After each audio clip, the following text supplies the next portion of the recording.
Right, Walsh Appening. I'm here with Ryan Stevens. Thank you for having me on. How are you doing, Ryan? Wonderful. I'm going to leave Ryan explain what he does and what he's doing and what he's got planned. There's a lot of stuff that resonates with some of the issues I've had in the past and things that give a positive message. So tell us a bit about what your podcast does. So with the podcast, it's part of a community which I set up about a year and a half ago, called Ideas and Beers. So basically last February then, 2020, I decided I wanted to set up a podcast, getting like a range of different people from all different backgrounds onto the podcast, talking about maybe their experiences and things that they've done in their life, also talking about their professions or like interesting subjects and things like that. So for example, I've had everything you've seen, the Barefoot Dutchman and Anton Newton Boom. So he's ex-military, ex-Dutch military, and he's living out in Australia now. He was the first person to walk to Everest Base Camp barefoot. And he's also now about to set a Guinness World Record next month, walking the longest distance ever walked barefoot, which is from Cairns to Sydney, which is about 1,600 miles or something like that. I think it's 1,600 miles. What's the matter with people? Yeah, but you know what, right? I was so surprised at how much of a humble guy he was. But and with that, when I came across him, I thought, right, I'm going to get him on there. Yeah. Because if there's, we talked about this, I think, before we came on, if there's one person that takes one positive thing away from something I put out there, it's worthwhile. So that's kind of what I wanted to do with the podcast. So we've done 19 episodes already. Yeah. A range of different guests on, which is obviously on YouTube and Spotify, Apple Podcasts and stuff like that. Yeah. But yeah, it ties in then quite a bit with what I'm doing, for my profession. Yeah. So explain a bit about your profession. What are you doing as a profession? So it's about 7 months ago, I think it was in October, I quit my job in Swansea University. So I was working as the entrepreneurship officer at the time, helping students set up businesses, be more entrepreneurial, running workshops, lectures and things. But I just knew I didn't love it. I hated it. In fact, I couldn't physically be in the job anymore. Want to do it, I just couldn't do it. There's nothing worse than being in a job you don't like. Yeah. And that's something I say about all the time, follow your dreams. It is. It sounds a bit cliche, but I literally knew that I needed to quit that job. Yeah. And what I wanted to do, I wanted to set up as a mindset and accountability coach. Yeah. So, the mindset side of it is helping people to obviously improve their mindset, help them get out of a bad place into a better frame of mind, or also to help people who are already in a good place, in many regards. They may not be struggling with mental health, but they want to, integrate new habits, break old habits, overcome self-limiting beliefs, build resilience, work on their fitness, whatever it is realistically, or work, a lot of it translates to professional stuff. So, I work with a lot of professional clients to help them, skyrocket their business and things like that. Because obviously we are an extension of our business in many respects. So, if you are performing better at yourself, you've got your personal life nailed and things like that, you've got your fitness and your nutrition and all that kind of stuff nailed, and you can essentially help yourself to produce better outcomes with your business as well. So that's kind of the mindset side of it. But then the accountability side of it is, someone wants to make or break a habit pretty much, and then we set these goals, these things they want to be accountable for, get all the systems set up beforehand, and then we'll have like weekly calls or fortnightly calls to see how they've been over the last couple of weeks, see where things have gone wrong, try and figure out where things went wrong and why they did. So they can obviously stop those things happening. And honestly, the outcomes I've had with people already have been insane. They've actually been amazing. Some of the things that people have done or changed in their life. And it's not just me seeing that; it's them telling me as well. So, what sort of a range of things does that cover? Then does it cover things like addiction? Does it cover things like what sort of a span does it cover? Like, so to give a bit of context, like we'll talk about this little bit later on if you want, but like I've got a qualification in working substance misuse, as well as counselling qualifications, mentoring qualifications, teaching qualifications, a few different things like that. So like I said, I can cover it from like the professional angle. So if I'm working with people to actually help them with their, their sort of business as well. So obviously I've got my own experiences with that. So if I can help people in a business sense, but I can also talk from, like you said, from the substance misuse angle, the mental health angle, things like that. I'm not claiming to be a professional in every single area, but who can be though, innit? This is and this nobody is it, can be. This is it, and I think if you're able to help somebody in some way, shape, or form because of the experiences that you've had or the qualifications you've got, and things like that, I think that's what the whole point is. Tony Robbins, obviously he's like the fucking massive. Yeah, he's the guru of self-development or whatever. Yeah. I think he did like half of an NLP course and then just left because he thought, I know enough now to actually help people and this and that, and that was his kind of his goal and his mission. Shallow Hal.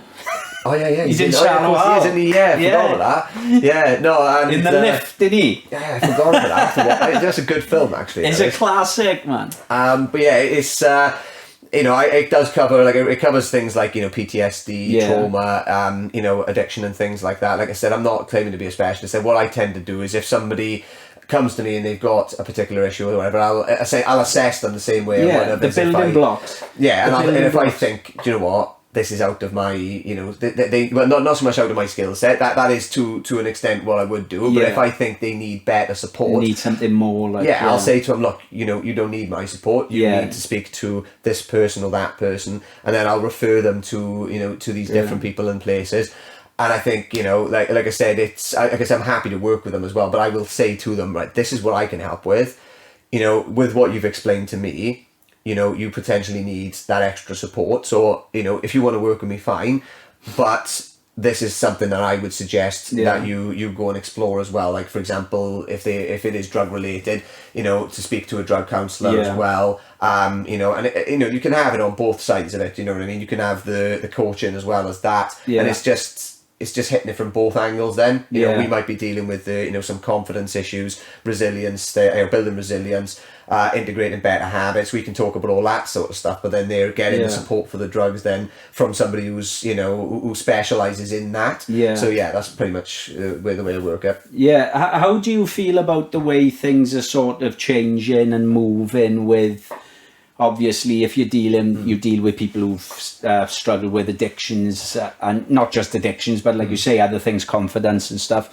How do you feel about the movement now with sort of legalization with cannabis? And do you agree with the way that's going? 100%. And I do, yeah. 100%. There's a really good book. I don't know if you've listened or read this. It's called Chasing the Scream by Johann. Anybody listening or watching, as well. Where can they get that? Amazon. Amazon. Yeah, Amazon. But anywhere online. If you type in "Chasing the Scream" by Johann Hari. So basically, he's got two books. Right, I've got the other one, but I haven't read it yet. But I've heard great things about it. That one's called Lost Connections, and it's the title of it then is Why You're Depressed and How to Find Hope. And essentially, the principle behind the book is, the other one, Lost Connections. Yeah. Is around the fact that when we were tribes people, that our greatest strengths were connecting with one another and being in communities and things like that. And it's those kind of lost connections now which are a precursor to a lot of like depressive thoughts that people have and things like that. Again, I haven't read the book to know much about what he says in it, but going back to the Chasing the Scream one, the principle behind it is reframing what people think about addiction. That was a really profound book for me because I've never suffered with addiction myself. I never have. I've been fortunate in that sense. Yeah, I'm the same. A lot of people have, and things like that. And it's also just how we feel. I think even if you haven't suffered with addiction yourself, or you don't know someone who has, you will have definitely maybe seen somebody like in the street, for example, like what we typically call them is junkies or this and that, whatever. We almost label them as that, and it talks about that. It says we shouldn't be thinking of these people as junkies, as scumbags, as smackheads. We need to be changing that. Because all of these people have got a story. All of these people have got a background. They're lost souls, aren't they? At the end of the day. That's it. And it basically what he does. He travels the world for about 2 years, meeting all different people from different, doctors who have worked in like safer injecting clinics in Canada. Providing clean, heroin, for example, and needles, and reducing bloodborne virus rates and things out there, and what their perspective is on it all, to like people in the government in like Switzerland, for example, where a lot of things have been legalized and they've got different things going on out there. Portugal, where it's decriminalized. But then he's also met with like cartel members who are serving life in prison and things like that. But it's just absolutely fucking bonkers, because you're listening to read it, and you just can't believe some of the stuff he talks about. It's for example, one of the stories, and I'll touch on it quickly, is and I didn't realise the time frame. I thought this was like the 50s or 60s when he was talking about this particular story. But then they mentioned, right, so basically there was a woman, she had one or two kids. She'd overcome like drug abuse or drug use and stuff before. But she got caught by police then. She fell off the ladder a little bit, I think, and she got caught with like, I think it was like a small amount of a certain drug. I don't know what it was. I think it might have been, I don't think it was cannabis. I think it was maybe something like crack or cocaine or whatever. I think it was a bit harder than the cannabis. But she got caught with a personal use, but obviously the state that she was in, I think it was in like Arizona. Death, was it? No, it wasn't death, but it was like 2.5 years, 2 years in prison, right? Like actual serving time. It was like a very long time. But because of they sent her to this really harsh prison, like fucking out in the desert somewhere, I think it was, right? Like it was just a proper Area 51. Yeah, it was a proper like horrible place, and because she was coming down off it must have been heroin that she was on, but it was because she was coming down off it, coming out cold turkey. They like she was acting up, she was like having hallucinations and stuff, and rather than giving her the support she needed, they had this cage outside, right, this big cage thing out in the boiling hot sun, where they would put people, and 30 minutes was like what they were supposed to put them in there for, because it was so hot. It was like a punishment thing, right? They left her in there for 2.5, 3 hours or something stupid like that, right? And they were all the guards were laughing at her because she was screaming about Beyonce, and Beyonce's trying to kill her and everything, because she was obviously hallucinating, not from the come down to this point, but because of the fact that she was in the heat, she was dehydrated. But they were laughing at her. She actually died in there, right? Because her insides cooked. Her insides had actually cooked. 8 of them, the guards, were they weren't arrested, but they were suspended, on suspicion of whatever. There was no criminal prosecutions, and they actually had the suspensions dropped, and they were allowed to go back to work after it, and there was nothing ever heard about it. But when she started talking about Beyonce, and he said about this in the book, I went, that's fucking now. That's in like the last 5 years. Like, I thought it was like 50, 60 years ago. And he talks about all this, and it's just, just such a shocking book to read, and then he gives you all his perspectives. Obviously, by this point, by the ending, you made your own perspectives. What country was she in? Arizona, I think, in America. Fuck, it's not even like it's... you hear horror stories in Thai prisons and stuff, but fucking hell. But yeah, it's worrying. Like, still, it started to shift. It has started to shift. The perception on it all. But like you said, when you've got drugs, going back to the question, once you've got drugs that are made illegal, 90% of people then, they associate illegal with criminal activity and being a bad person, being wrong and things like that. And a lot of the time, it can be seen as that. But when you're talking about cannabis, it's not actually... It's not dangerous. There's as far as I know, there's no recorded deaths from like direct cannabis use. There's not. And you put into that pool, right, alcohol, right? Alcohol, everybody's like, oh no, it's legal. It's a drug. Yeah. Right. I don't care what you say. It's a drug, and to be honest with you, it's one of the worst. Yeah. 100%. It's one of the. I got all the trouble I've been in has been one of the best. No, it is though. Yeah, there's a statistic, right? Now this has probably changed recently, just because obviously the pubs and all that stuff are shut, right? But when pre-COVID, when everything was still open, I think it was 76 or 79% of people in the UK that were in prison were there for drug or alcohol related crimes, right? Yeah. So that is either people that have been drinking and then have gone and had a fight, or they've been selling drugs, or they've been under the influence of alcohol, or you know, or under the influence of drugs at the time of their, you know, when they got a thing arrested. Yeah. But the majority of those were alcohol. You know, you had, like, obviously you had the drug, you know, people selling drugs and, you know, that kind of stuff. But the people who were committing the crimes, you know, the majority of that was from fighting when on alcohol, or you know, like the domestic abuse when you're on alcohol, like it's all those different things. Just people's mega fact. You know. People's behaviour when they drink. You know, you see. All right, you've got people who like to have a joint, they'll smoke joints, and right, but you don't see those people causing problems. Those people are the most fucking chilled people you fucking come across. Do you know what I think it is as well, right? I think when it comes to something like cannabis, well, again, he actually talks about this in the book, right? About where the war on drugs came from. Okay, I'll come on that in a sec, but I think the reason that I think that drugs like cannabis... Was it Ronald Reagan? Was it the president? He might have been in power at the time, but there was a guy working in the Department of Narcotics or something like that, but it was the post-prohibition era. Yeah. So yeah, I mean, I'll come on that now. I think with cannabis, it makes you not a productive member of society, not in a negative way. Yeah. But they want people feeding into the machine. They don't want people thinking creatively and thinking outside of the box. Because you stop being this factory worker, like robot, which, you know, is like eating junk food and just being in this fucking like, oh, I got to go to work, I got to earn money to get a house, which is just essentially a fucking load of debt. Exactly. You know what I mean? It's like you stop thinking like that and you start thinking out of the box. Fun fact as well, mortgage is 2 Latin words, mort and gauge, death grip. That is the banks literally going, you twat. Like, you were fucked. You know, obviously, you know, it's not to say that they're, you know, it's all bad and things like that, but it does speak volumes, I think, right, that in the Muslim religion, it's actually illegal, or it's not, you're not allowed as a Muslim to get a mortgage where you're paying interest on that, right? So it's seen as like a sin or illegal or something, or it goes against the code of Allah. I don't know the exact ins and outs of it. If you are, if you know, somebody's basically giving you a house, but then taking money off you just for giving you the house, something like that. So they call it, there's like Islamic mortgages where you don't pay interest and things like that. We're in the wrong game. I know. And they don't charge interest and stuff like that because it goes against their code. I think I'm going to buy a Quran now. I know. But I think the fact that it's in their religious context, it goes to show really that they see that as like a negative thing, obviously, but in our culture, they're like, fuck that, let's earn some money off them.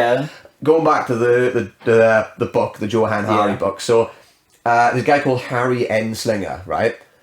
No one's ever heard of him. Hell of a name. Yeah, he sounds like gunslinger. Yeah, shit slinger. Dickhead. But he's literally, right, nobody has ever heard of him, or not many people have heard of him, but he's impacted nearly every single person on the planet, right? There's not many people that have impacted nearly every person's life on the planet, right? No. I don't think anyone has, probably. Do you know what I mean? Maybe the person who created money or something. Steve Jobs, yeah. You know, but Harry Inslinger, he literally impacted every single person's life because he was in charge of the Department of Narcotics in Washington, D.C., just as the prohibition got lifted on alcohol, right? So all of a sudden, his job was pretty much irrelevant, right? There was massive layoffs and stuff like that because all of a sudden the alcohol was legal. They didn't really have any purpose for the Department of Narcotics anymore. Okay, but what he did was he had about maybe 5-6 staff members or something, right? And his budget was getting reduced every year and stuff. So what he wanted to do to try and increase his relevance and his budget and his power, essentially his political power,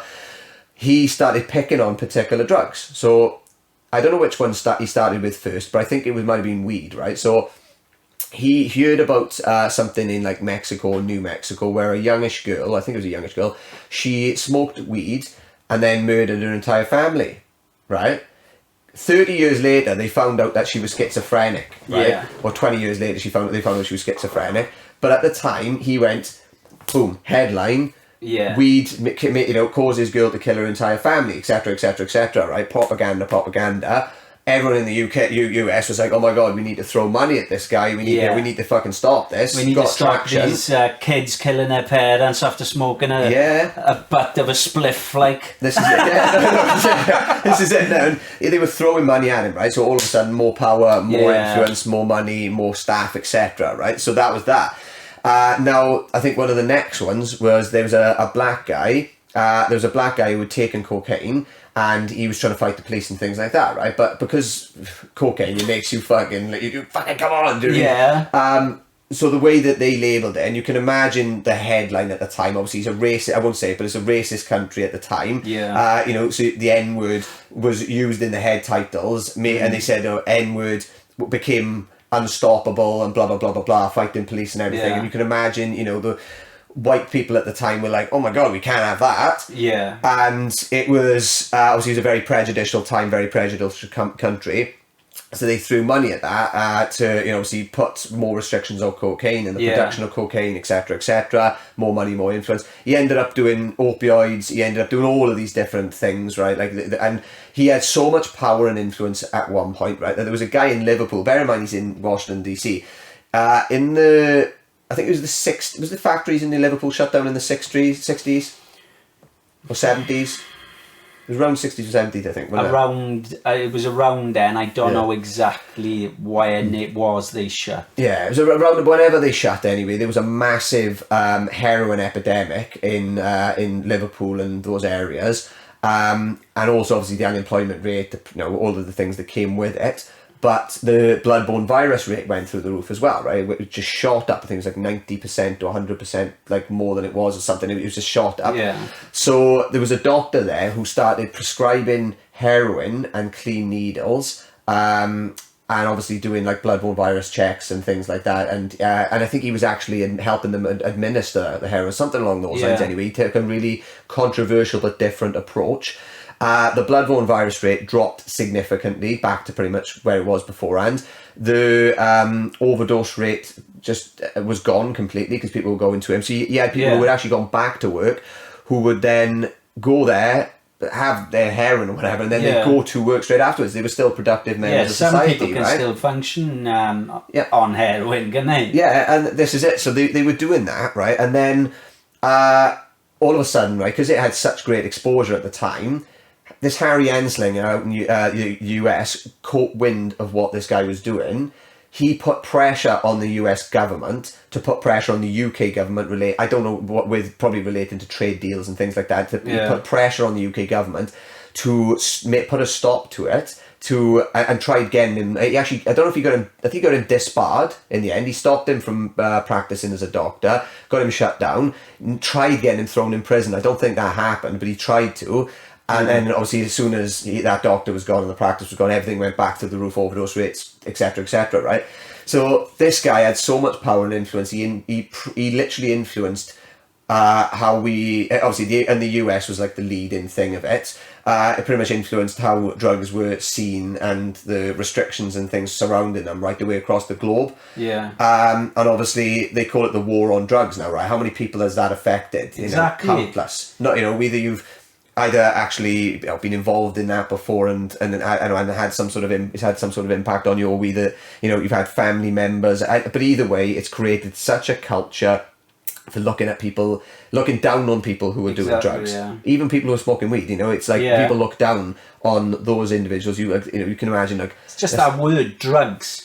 Yeah, it just sounds terrible. Yeah, it sounds terrible. But most people, the ones who will walk past somebody smoking weed and go, listen, and look down on you, they've just been to Costa and had a fucking Starbucks. They've had sugar in their coffee, which is another stimulant. Yeah, they might have had a Red Bull that morning potentially. They have a glass of wine when they go home. They might take some paracetamol. But there's no difference. Just society says, oh, these ones are fine, which are fucking probably the worst ones for you. But these ones, no, you can't have these ones. The government has got a lot to answer for. And when I say the government, I don't mean our government. Governments in general across the world.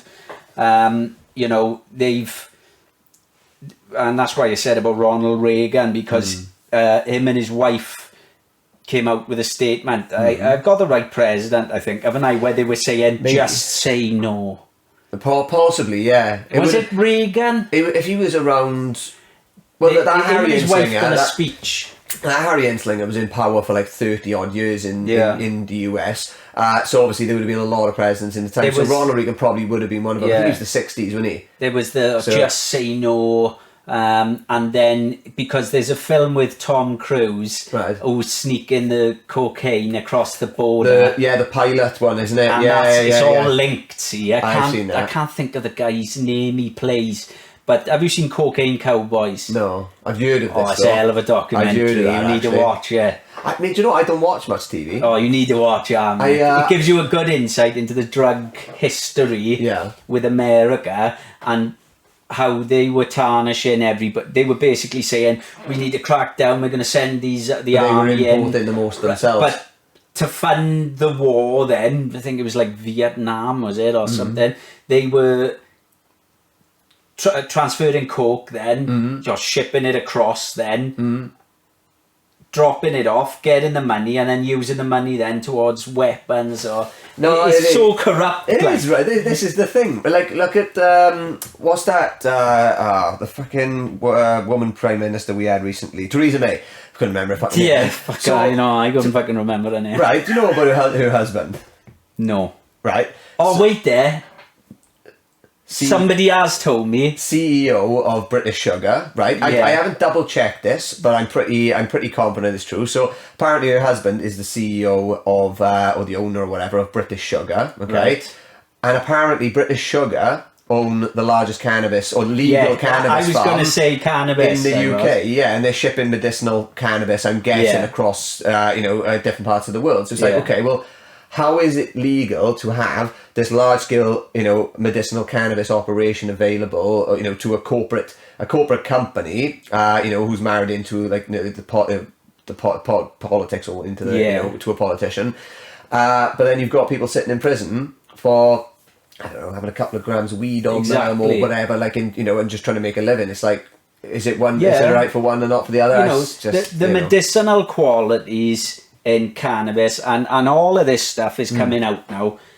The medicinal qualities in cannabis, the damage that the government or the higher up or whoever's made these decisions to tarnish that and make it look so bad, and not just cannabis, but you're talking about psilocybin, mushrooms, and DMT, dimethyltryptamine.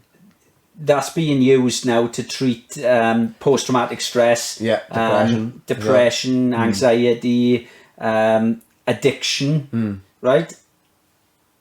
Like, where were all of these tests years ago? They were too busy moving the goalposts for their own hidden agendas. We'll say this now about, we'll create a war about this. Everything is always, and unfortunately, there's a hidden agenda behind everything. 100%. And with DMT and psilocybin, right? No, I haven't done psilocybin or mushrooms or anything or any like LSD. But we spoke about this before. We've spoken about this. So, and we're going to have a chat about it now. Yeah.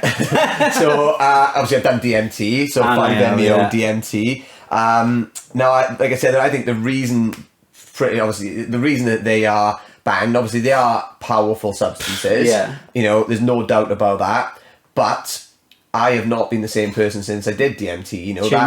It's changed me, because I stopped living the rat race. Afterwards, I stopped living the rat race, and I started being more in tune with my intuition.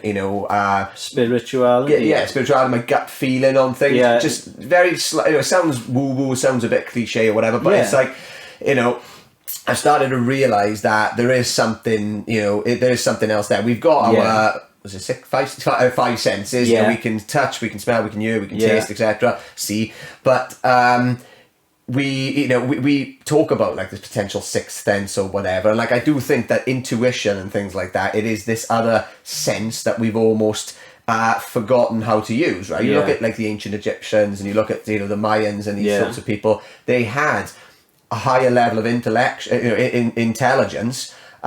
Just in the fact that they were able to build these amazing structures and put them in, align them to certain constellations and things like that, right? It's just like, I think I heard the other day, I think it's the Sphinx, the foundations of the Sphinx are aligned with like one of the constellations of the stars. Right? So if you actually look at it, it's aligned with one of the constellations.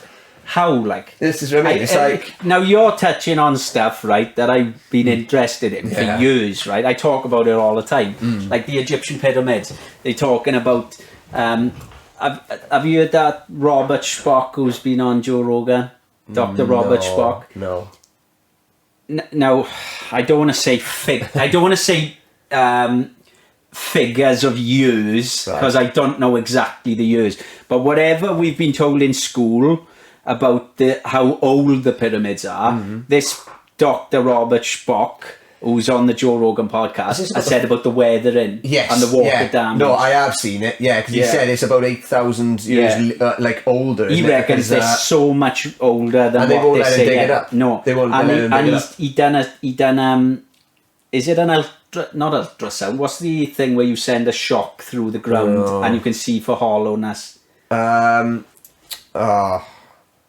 I can't remember what it's called. It's not sonar, is it? It might be. Yeah, it might be sonar. Could be sonar. Yeah. He done a test, right, and fired down because he suspected that under the paw of the Sphinx, he thinks there's a chamber. Yeah, and they wouldn't let him. And when he pulled it to their attention, they kicked him off a fucking site. yeah. No, I was gonna say I seen that one actually. Now you said that. No, this is right. So let's get into the DMT thing because I want to talk about like. I know there's so much to talk about. Well, Egyptians, right? And this is what I was going to say to you. We obviously mentioned we talked about it briefly before. But so DMT, right? Now, when I did DMT, obviously the experience I had, we can talk about that in a second. But like afterwards. I was just fucking mind blown. My mind was blown. I was like, how is that even possible to have that sort of experience? Do you know what I mean? And I told one of my yoga teacher about it. Yeah. And she was interested in it all. But she said about getting an iodine supplement to offset crystallization of the pineal gland. Okay, so the pineal gland is where our circadian rhythm is regulated, so our sleep-wake cycle.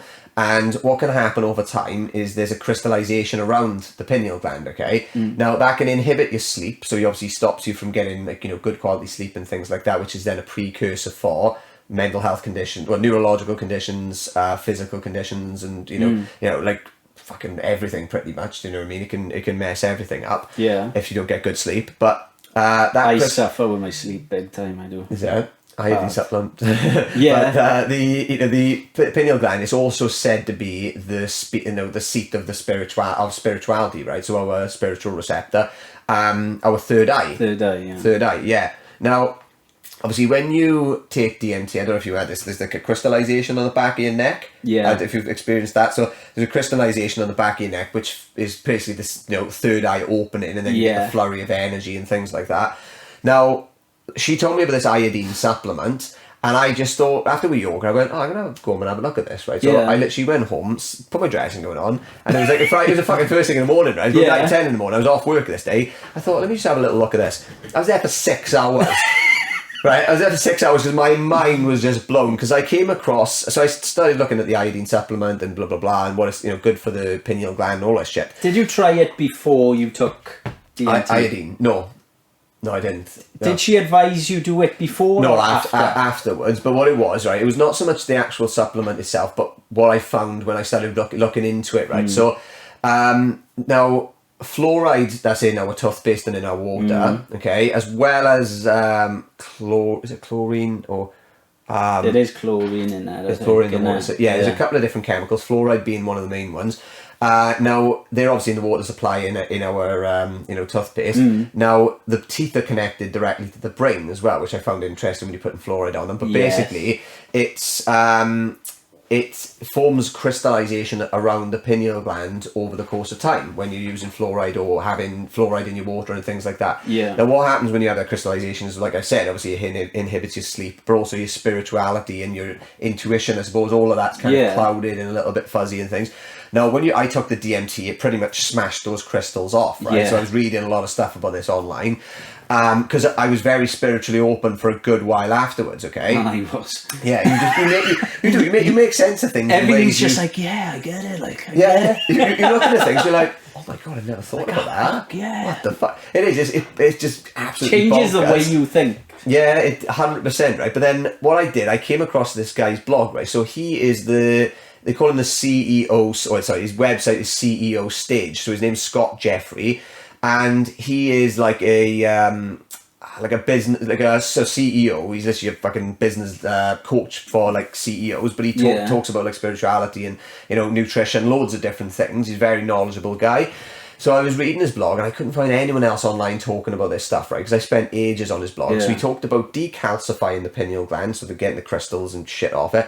Detoxifying your body through diet and, what you're consuming and things. Yeah.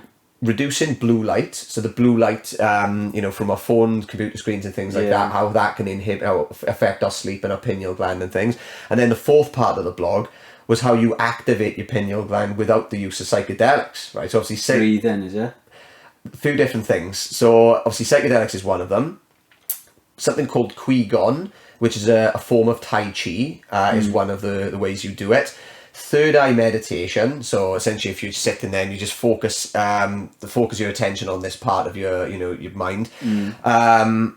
Sun gazing. So sun gazing, first hour and last hour of the day when the UV index is at 0, you can stare at the sun and it doesn't impact the retina in your eye and things like that. It doesn't affect you. Damage, nothing. The first Don't go out looking at the sun, man. Yeah, not in the daytime. Not that we get any fucking sun anyway. I know. Don't do it in the daytime. First hour, last hour of the day. But that's another one. And so the Wim Hof Breathing Method, he didn't include this on his blog, right? But the Wim Hof Breathing Method, Wim Hof talks about being able to access your DMT, the DMT in your brain, pardon me, from doing this as well, with his breathing.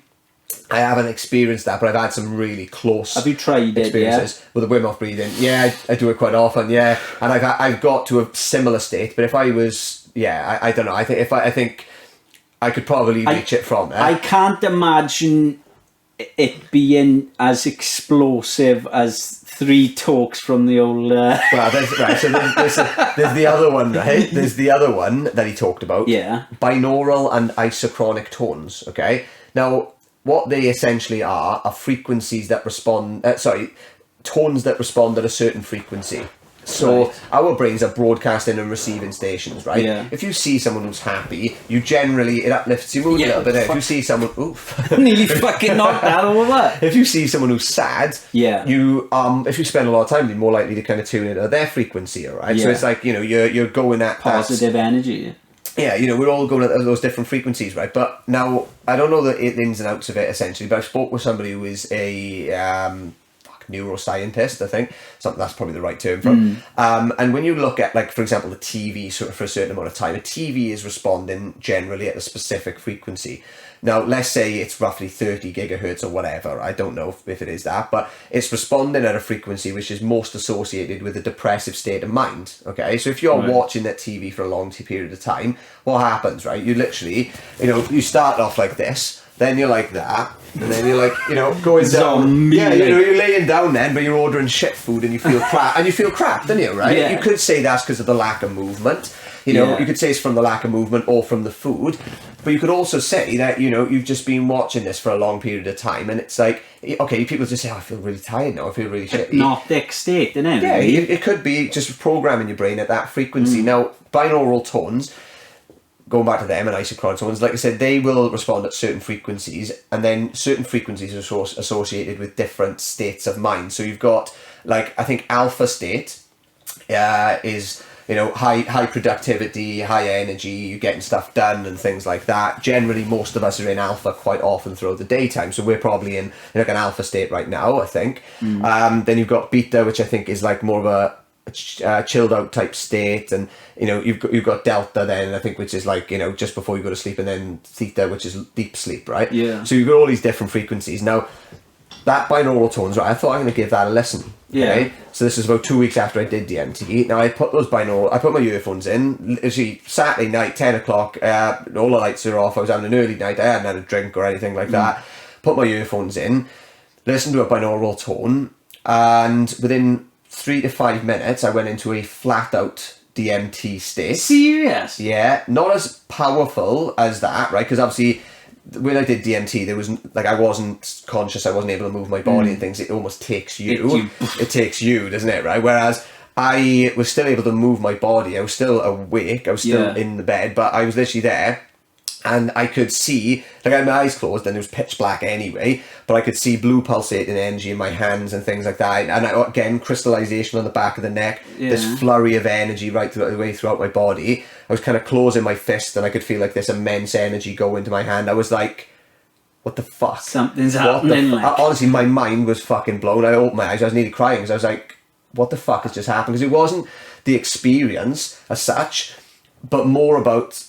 This is like everything I've been you've channeled into or everything this, I know or everything I thought I know and knew about the world and stuff is not entirely there, right? Yeah. Like, you know, you talk about Buddhist monks and all these different people. Those are people who they're able to do it without the use of binaural tones. Exactly. They're able to reach these sorts of states and control them and influence this higher level of intellect, I suppose. Yeah. Just from the living the lifestyle that they do or whatever. Obviously, we in Western society we need a bit of a hard reset because of the lives that we live in. But it was a very profound moment for me, and it just blew my mind because I thought, what else is what else don't we know, right? And exactly. On that blog, he talked about. He talked about ancient civilizations as well, see, right? So about how to access the pineal gland. He talked about the connotations in different civilizations. He said you've got the Mayans. They had a singular eye, which they used quite commonly within all of their architecture and things. Ancient Egyptians, the eye of Ra, the eye of Ra. Yeah. So the eye of Ra and the eye of Horus are the actual pineal gland, which is in the brain. And it's the shape of it that kicks out, isn't it? Yeah, and it's the size of a grain of rice. Yeah. So they would have literally had to dissect the fucking human brain, and then somehow know that this tiny, tiny little feature in the brain was somewhat important. Yeah. What else? You had the Freemasons. Yeah. Singular eye, right? And they know stuff that we don't. They've got a completely different history to what we are taught. And obviously a singular eye is a major part of that. On the American dollar, you've got the Illuminati. You've got the singular eye or whatever. Like, I generally believe that these sort of secret organizations that we hear about, I think that they're just able to access, like I said, this different state of consciousness, either willingly or through the use of maybe psychedelics and things, which allows them to think on a different level, to be more productive members of society or whatever. Like, I just think that's what you get taught when you become part of these kind of elite groups. That's my own sort of theory on it. Have you listened to Alex Jones? I have, but he's a bit too wacky for me. He's too wacky for me. He takes... The thing is with Alex Jones, right? He touches on things that have got a lot of truth. Yeah. But then he goes fucking wild with it. Yeah. So it sort of is a bad reflection then on the truth coming out. That's what I'm very conscious of, see, right? Because I think you've got sort of conspiracy theorists. Yeah. Once you believe one, you believe them all. Right, I think that's what it is. When you got someone who's falls into the category of a conspiracy theorist, they start to, like you said, they'll believe that like aliens, right? What do you believe? I believe there's aliens out there. 100%. I think there is. There's got to be in there. I think if anything we know about the cosmos is true, that there are these infinite amounts of planets and fucking, it's ignorant to think that we are the only things. There definitely is, mate. Yeah, that's where I do think that there is, especially after DMT. There's fucking without doubt something else out there. Yeah, and I think. Like, yeah, I think if you were to believe about... Well, let's not use the alien example, because that is actually... A lot of people do believe that, right? But let's say that Area 51 of, been hiding a fucking spaceship or whatever, right? So that's a bit of a conspiracy theory, at the moment, because we don't know the truth about it. But if you believe that, then you might also believe that the Twin Towers was an inside job, and then you might also believe that windmills are fucking bullshit and they don't actually produce. They're just government funded fucking whatever. I don't know. A FAS. What do you call it? just taking. They're not actually doing. They're saying that they're producing grainy energy, but they're not. Like I know someone he believes that they're not actually legit. They're just really there to make us think that they're creating green energy. But yeah, so that's what I mean. But the thing is, once you believe one, you believe once all. Once you go down the rabbit hole of conspiracies, fuck. That's why I tend to avoid them. I think like my experience with DMT has taught me to think like more creatively, more openly, like it's only from my own experience, do you know what I mean? Like what I experienced and thought, right, well, I've been through this, so I'm able to present a different opinion on this particular state that I was in at the time and these thoughts I was having, more so than what other people who haven't experienced it would have, do you know what I mean? So when I try, like we said earlier, isn't it, if you try explaining to somebody about the DMT experience, it's such an abstract concept for people because like it's just not like anything you would have experienced from any other drug, for example, but also like just in your day-to-day life, you wouldn't have really experienced. It's like trying to explain to a blind person what seeing is like. Yeah, no, it is, yeah. In there, 100%. Like how could you describe all of this stuff now? Yeah. Because if you're blind and you've never seen anything like that, you can't imagine it. So with my experience from DMT, talk me through it. Tell me. Talk about, because a lot of people on here, well, a lot of people who know me do know about DMT because I've talked about it. Yeah. But explain about the process of the preparation, the actual intake of it. Okay. Because it may be a bit different to how I did it. So I did it. One of my friends. I met him 7 years ago in Malia, right? So literally we just met a group of boys out there from Newport. We had, stayed with them for a few days, having drinks and whatever, me and my mates. And we just kept them on Facebook and whatever afterwards, as you do, isn't it? Yeah. So a couple of years ago, one of my mates, he wanted to go to a festival. He basically got in touch. He kept in touch with one of the guys from Holiday, and he went to a few festivals with him. And he ended up doing NMDMT, which is the visual one, which is a bit more. You can do that more recreationally, whereas the 5-MeO from the frog, that's a lot more powerful, and you wouldn't really do. You wouldn't do that recreationally, but I think you can get 5-MeO from a plant as well, though. Can you? I don't know. I don't think so. I think it's NMDMT which you get from the plant. I think the 5-MeO. Well, you might be able to. But I thought you could only get it from the frog. I don't know. I thought you could get 5-MeO from a specific. I can't remember what the plant was called. I'm not sure, but he knew. I have to look into that. Like I said, my mate, he went to the festival. Like you said, did the DMT. And when I was listening to Joe Rogan and coming across all the stuff, I'm like, fuck, I want to try it. That's exactly the same as me, man. Yeah. I was drawn to it, didn't you? I was drawn to it in a way. I was like, I just really need to try this. I don't know why, right? Because when I was like listening to stuff, I felt like, I don't know, I had like a little niggle, almost a little niggle. I just thought there's something not right in my life and I don't know what it is. Yeah. And then when I came across the concept of DMT, I was like, I need to explore it. I just need to try it. Yeah. So, anyway, got in touch with this guy because my mate said, he's got DMT, or he's able to, to do it or whatever. He knows where you can go for it. And he said, look, mate, come up. He said, I've got a little bit here. We can do it. He said, I've been to ayahuasca ceremonies as well, so I can kind of guide you through it, him and his missus. They set the scene right, whatever, like low lighting, like the nature sounds, right. Yeah, nature sounds and whatever. Talk me through the process. So obviously, you put the crystal into like it looks like you're on crack. You know? Yeah, it does. It looks like a crack pipe. It literally does, yeah, and like a little like a glass pipe. Obviously, just like heated around the bottom of it. Then so the smoke starts coming. But what Joe Rogan says to do, and a lot of other people, is you take 3 big intakes. Yeah. He didn't like doing it that way because he said it actually seems like you're not getting the full thing of it. Whereas he said if you breathe all the way out and then have a very, very gentle like inhale, so almost like as if you almost like it seems like you're breathing in too slow. Yeah. Right. So nothing at all, very, very gently, but like very consistently. And then he said, when you can start seeing like the cloud type thing come over you, take one big inhale, like one last inhale, and then that's when you go into it. And like when I did that, I was sitting on the bed, so him and his missus were either side of me, just so they were like, when they could see I'd had enough. He pulled the thing away, and then laid me down. So him and his missus laid me down on top of the bed like that gently. but at this point I had a black like cloud come over, quite a bit daunting, but a black cloud came over, and then all of a sudden I saw like black bifolding geometry.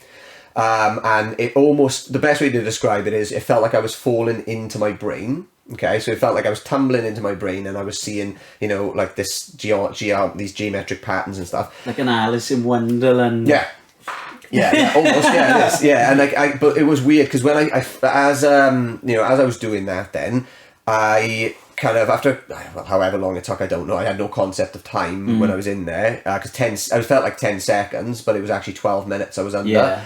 So I fell in like through a black space then, pretty much. But there was like white. It was like almost like white electric. What you'd imagine electric would look like if you could see electric inside of a wire. It was weird as fuck, right? But what I took from that really is that I was inside my brain, and I could see the electric, the little white lines and stuff I could see were my thoughts almost. They were like individual cognitions. I don't know. I don't know what that is. It's like entities, isn't it? No, I didn't have any. I didn't experience that side of it. No, because like I said, for me, it was almost just like these white, sharp line type things, and I had no awareness of my body, that I existed. The ego completely was gone. Do you know what I mean? There was no concept of I am this person. Yeah. And also the music that was playing, it wasn't like I could hear the music. I became the music. Yeah. It's very difficult to explain, but like I said, I was in that then for about 12 minutes. Felt like 10 seconds, but then when I didn't really take too much from that part of it, right? That part of it was just the inside of the experience. I didn't really take too much from that, but then as I was coming out of it, I don't remember the process of like how I started to exit, but I remember basically I'd opened my eyes, and it was like, if I close my eyes now and I open them, I see everything that's in here as it was, right? But I opened my eyes, and it was like the world unravelled back in front of me. So it was almost like I was uploading back into the Matrix, right? That's generally what it was like. It kind of went do, do, do, do, do, do, do, do, and then all of a sudden the vision stopped being blurry, and I could see everything again. But I couldn't move at this point, right? My body, it was completely limp. It was completely limp like that, and it wasn't scary or daunting. It was quite like a peaceful experience. But then all of a sudden, it was like the life came back to me, right? And this is why people say it's almost like you die and you come back, because obviously, because the fact that your eyes open and that happens. But then I had this flurry of energy. It literally just rushed through all my body to my hands and everything. And then all of a sudden, I could start to move again. But like just laying on the bed, I could feel, I don't know, just like I'd move slightly like that. And I could just feel immense comfort. Colour visualizations and things like that. I zoomed out on the world. I could see the world looking from afar. But then almost the structure of the world and everything kind of, like as if somebody pulled it apart. I could see all of the different layers and fucking whatever the world is. It was a bit crazy, but it's fucking nuts. The key things I took from it, right? The first thing that came to my mind as I was coming out of it was, oh my god, this is fucking crazy. I need to tell people about this. But then my inner voice kicked in and said, no, you don't. This is for you. Yeah. What I took from that is that I was giving away too much to people in life. I was, just giving away too much of myself, maybe, or giving away too much information to people. I don't know, but I just kind of I thought that was quite interesting. And the other realization I had, which, I said about the little niggle that I needed to address in my life. Yeah. About a week or so later, like I said, you're a lot more spiritually open. I kind of realized the little niggle, that little, unsettled feeling that I always had, it was just a lack of presence, a lack of gratitude for where I am right now, for what I'm doing right now. I was always looking for the next big thing. Yeah. I was always looking for the next big thing. I was always looking for, what do I do now? Where do I go? I don't know. I was never fully going, do you know what, I'm really grateful for what I've got in my life right now. I'm really happy with my life right now and everything, how everything's going. And as soon as I realised that's what it was, gone, that little niggle straight away. And since then, I can honestly say, like, I've been completely fucking happy. You know what I mean? I'm still a human, so I still get up and down little emotions and whatever. But evidently I've been completely happy since then, and it's completely changed my trajectory of life. It is fucking crazy. One of the biggest things, and the reason I tell everybody about it isn't to be like, oh, I've tried this and you haven't. It's more, I just think it's it's criminal that something so spiritual, like you've got this, I mean, it's magic. The fucking thing is magic. And it's been hidden from us. It's been used in tribes for fucking hundreds of thousands, maybe millions of years. Like, and now this thing, it's almost like it's just been brushed over. People haven't even heard of this fucking stuff. And that's what I find interesting, right? I've spoke to so many people about this, right? And I like, when I'm talking about it, I'll say like, oh, have you heard of DMT or whatever? Like, we'd be talking about something and then I'll bring it up. Have you heard about DMT? Oh no, what's that? Or ayahuasca. Some people have heard of ayahuasca, but not many. I think it's interesting how the two most potent and powerful in terms of their effect on your mind and people's lives, not many people know about it, right? There's not exposure about it. Like, you hear about like coke and everything in like negative sense, like, oh, so and so has died of coke and coke overdose or whatever. Do you know what I mean? You hear about these different things in headlines. You don't hear about that in DMT, and I find that interesting, right? Because it's almost like even the negative side of it, they don't even want to push the negative side of it, because that still puts a highlight on the fact that it exists, that it's there, like, and then people are going to be potentially seeking it out, right? Well, what I think about what DMT does, as well as like psilocybin or any kind of psychedelic, I think psilocybin, mushrooms, those sorts of things, they allow you to access. If you look at the brain as this, like, so this is the level of the brain. So guys in the camera, this is the brain. Let's say halfway up or halfway down is like, that's not too deep in your subconscious, but it's little things that might be holding you back in some way, shape or form. I think certain drugs like psilocybin allow you to temporarily bring some of these like surface level things or whatever in your subconscious back up to to your conscious mind, so you're able to process them in a way that you haven't before, and then heal from them. So they may have just things that have happened, certain beliefs that you hold on to about yourself, maybe about your appearance. So a lot of people have got self-confidence issues because of maybe things people have said in the past in school. I think I think certain things like psilocybin and mushrooms, LSD can probably, and again, I haven't experienced it firsthand, but from what I understand, I think they allow you to process those little things that have happened in a different way so that you heal from them. Whereas when you talk about DMT, ayahuasca, those very powerful, potent substances, I think they go right the way down into your subconscious, to the fucking deep shit, that stuff that's happened in childhood, trauma that's happened in childhood and things. And I think this is why some people have really bad reactions, because they've got stuff from their past which comes right the way back to the surface. They have this bad experience, and then they're not able to really process what's actually happened, and it makes them worse in some cases. I think when you're talking about what they're doing now with clinical trials, they are obviously coupling up DMT with psychoanalytic therapy, which I think is so important.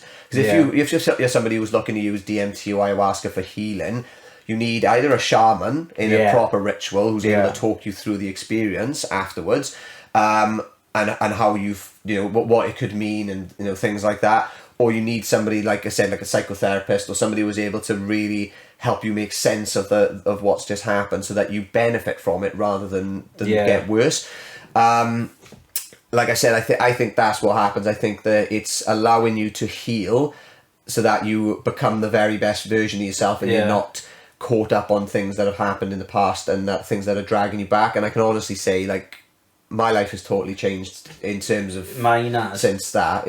I look at everything so differently. I just look at I look at things so, like, some people are just curious, and some people just want to, like, I've spoken to some people about it, and they're like, fucking hell, I don't want to do that. And I'm like, there's only a small amount of people who it takes balls. It does, man. I'm actually anxious to do it again, mind. I did it the once. I'm more anxious to do it again than I was the first time, right? Because I know what you're going to say. Because your ego, right? So we've got our egoic mind, which is, I am Ryan Stevens, I'm a mindset coach, I'm blah blah blah blah blah, right? So I is your ego, right? It's not an ego thing. A negative thing. A lot of people think like, if he's ego driven or this person's ego driven, then it's a negative thing. It's not. Like, everybody's ego driven. No. We live in an egoic community. Yeah, the world is it's built on ego. Yeah. It's like, oh, well, what do you do for work? What do you, where do you, it's like, very individual, pardon me. It's like, who, what do you do for work? Or what's, what have you done in the past and this and that? It's like, just, everything's based on ego. It's not like, people don't ask things which are more like, to the spirit. So like, well, who are you really? Yeah. No, I don't want to know your name. I don't want to know what you do. Who are you? What's what's the person behind Ryan or whatever? Like, I think when you do that, that's when you're asking somebody to speak from the spirit a little bit more, like that other part of them. Do you know what I mean? Beliefs and your beliefs, your belief system, things like that. I think spiritual beliefs, and it's difficult to comprehend. It's hard. It's hard to put into words like that. That's what it is for me, though. The anxiety now about doing it again comes from the fact that my ego knows it's not in the driver's seat when you take DMT. Your ego is not in the driver's seat at all. Your ego's like, fuck, that's it. I had a good friend who did DMT, the 5-MeO, after I did it. Yeah. And I was there, and the experience that she had was very negative, as it happens, right? So very negative. Bad so she, she kept kind of, she felt as though she couldn't breathe. So she was in the experience. She don't remember. She felt it was a horrible experience. She said she felt like she was being ripped apart, physically ripped apart or whatever, like in the experience. But she was sitting up and going, I can't breathe. But the guy who was there, he said, no, you're in a safe place. You're breathing, lay back down. But she doesn't remember doing that. I had it, and my mate had it. Yeah. But it wasn't bad. Yeah. Now I'll try and explain about my times, right? I've done it 3 times. Yeah. First time, sat down, pipe now, crack pipe. Yeah. Sitting there like that, little pipe like that. I'll have to have a look, see if I still got it. And it was like a glass blue pipe, and it wiggles like that, and then it goes to and it was a tiny pipe, right? So I packed a little bit of weed in there, and then you put a little bit of the DMT on there, and then a little bit more weed on the top. You put weed in there as well? Underneath it. Okay. To stop it from burning. Ah, right, okay. The naked flame. Yeah. Because how did you do it? Right, so the way that he did it before, is he actually... In a liquid? No, he did the same thing. He did it without it, but the bottom of the pipe had burnt, right? So at a later point, and funny enough, when my friend I was just talking about did it, because we went camping, his mate is he's a doctor, he's a chemist or something of some sort, right? So he's clued up the fuck. But he was like, no, you're doing that wrong. So because obviously he is literally a scientist, this is his thing. But he said, what you're doing, he said, if you look at the burn marks on the bottom of that, he said you're leaving quite a bit of it in the bottom because it's burning and then sticking to it or whatever. But what he did then, he held it a bit further away and he was circulating around the bottom rather than just holding it under like that. Yeah. So he was circulating around the sides and around the bottom and all that kind of stuff. So the glass was fine, there was no burn on it, and it kind of it did it the way it was supposed to, and then you get like a full talk of it rather than the way you'd been doing it. So there is a slight change in it, but the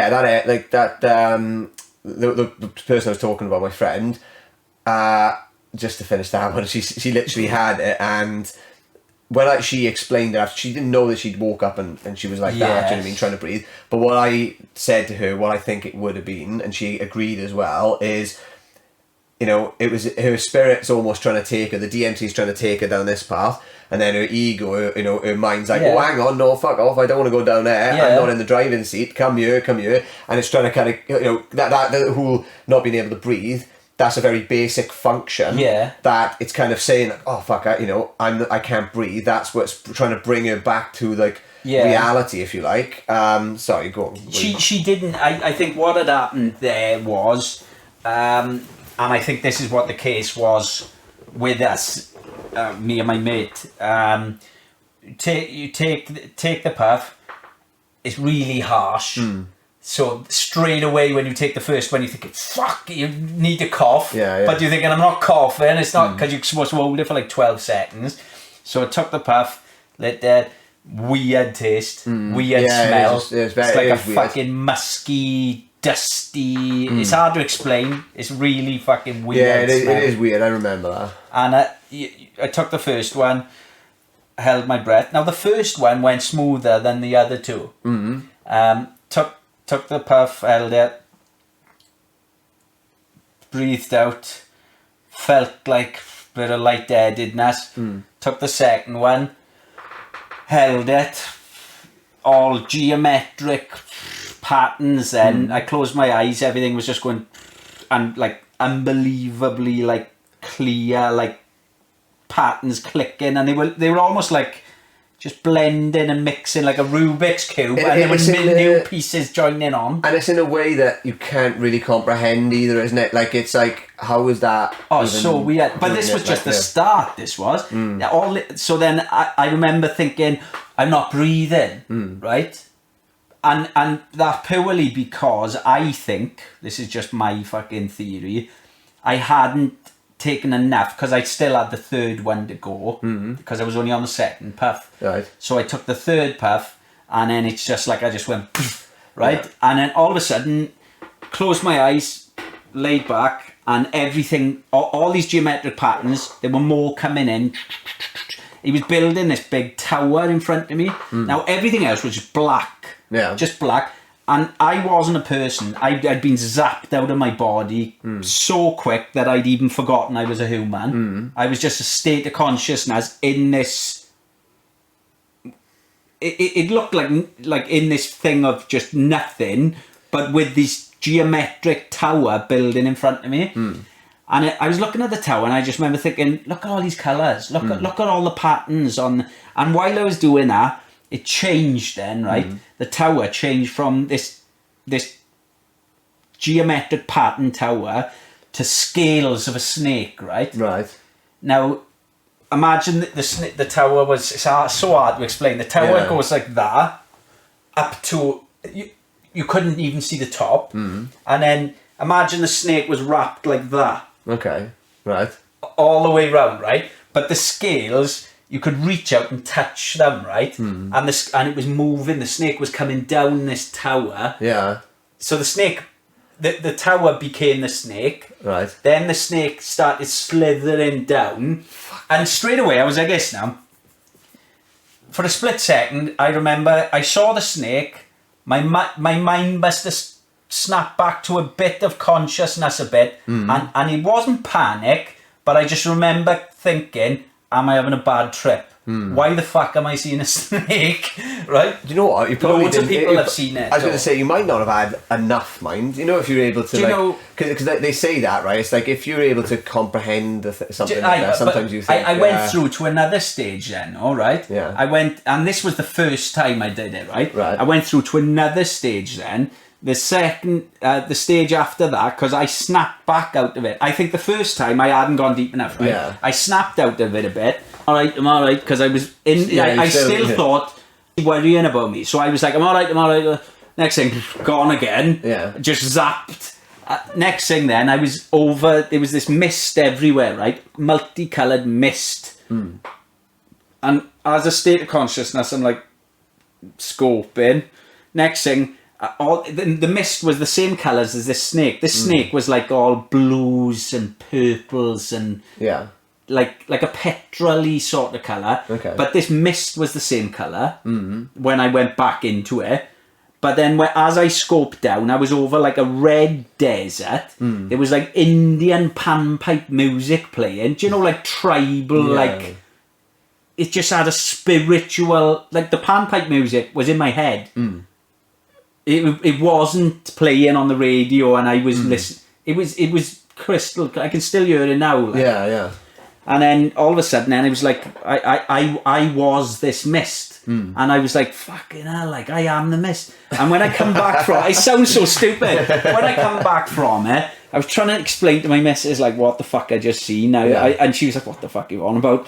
But I was like, we are all one. Like that mist was everybody that's ever been and everything that's ever gonna be. Do you know what's interesting? Right? Is I can't. Where did I hear this from before? I don't know. I can't remember when I came across this. Right? But you know when we go to sleep, right?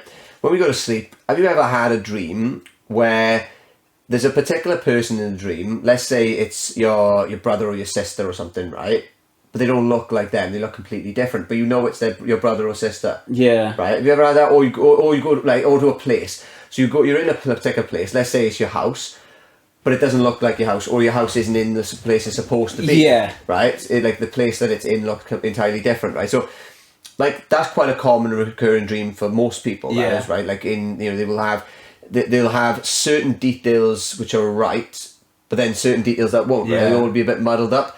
The reason is, it's our conscious mind which basically puts the pieces together, right? So a lot of these things are in our subconscious, but our subconscious is not able to really bring these pieces together and formulate the entire thing. It's our conscious mind which is able to do that, right? So like they're able to put all the pieces together and say, oh well, my house is in this place, this is what this place looks like, and this is what it looks like inside my house. Whereas your subconscious goes, oh well, I've got all of this stuff here inside the house, this house looks, it's got some bricks and bits and bobs, and it's in an area which has got a few trees and but it just muddles it all up then, right? So when you're dreaming, you get some pieces and bits and pieces of it, but not the full picture. It's the same thing with people. So you know that it's your family member or this person that you've got this personal attachment to, because you've got that connection with them, right? There's something deeper than just being able to see them and think that's my brother or my sister or my mother or father or whatever.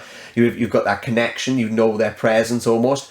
Whereas like I've had dreams where my mother looks entirely different, but I'm like, I know it's my mother, right? And it's because pretty much, we rely on our conscious mind to make sense of these details, but when we're sleeping, it's not. And I think when you go to a DMT state, I suppose it's the same thing. It's like, we're trying to rely on our conscious brain to process this afterwards, but it's just loads of bits of information like there's so much stuff that's hidden deep within ourselves that is beyond understanding and beyond measuring.